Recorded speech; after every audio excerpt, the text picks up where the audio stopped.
Hi friends, வணக்கம். என் பேர் தான் கிருஷ்ணன். நான் புதுசாக யூடியூப் சேனல் இது பண்ணது ஃப்ரெண்ட்ஸ். தென்காசி மாவட்டம் கடையம். எங்கள் பகுதி வந்து கற்பக விநாயகர் கோயில்னு இருக்குது ஃப்ரெண்ட்ஸ். ரொம்ப சக்தி வாய்ந்த கோயில், இயற்கை வளம் சூழ்ந்த இடம். இது வந்து இங்கே வந்து விசேஷமான நாவலிங்கங்கள் இருக்குது, நாகப்பீடங்கள் இருக்குது. அதை வீடியோவில் போட்டு விட்ருக்கேன் ஃப்ரெண்ட்ஸ். கற்பக விநாயகர் கோயில். இந்த கோயில் வந்து கிழக்க பக்கம் உள்ள சன்னதி ஃப்ரெண்ட்ஸ். கற்பக விநாயகர் இந்த கோயில் வந்து கிழக்க பக்கம் உள்ள சன்னதி ப்ளஸ் ஆற்று பகுதியில் இந்த கோயில் வந்து இருக்குது. ரொம்ப விசேஷமானது. கிழக்க பக்கம் உள்ள கற்பக விநாயகர்னால் ரொம்ப விசேஷமானது.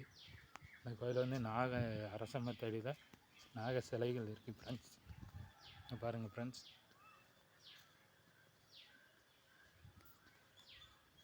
இதுதான் ஃப்ரெண்ட்ஸ் நாக சிலைகள். திங்கக்கிழமை வந்து சோமாரம் இந்த மாதிரி இருக்குது. திங்கக்கிழமை வந்து இது பண்ணுவாங்க ஃப்ரெண்ட்ஸ். ரொம்ப விசேஷம்னா முடிஞ்சால் நீங்களும் வாங்க ஃப்ரெண்ட்ஸ். லைக் பண்ணுங்கள் சார், எனக்கு ஆதரவு கொடுங்க. மிக்க நன்றி சார்.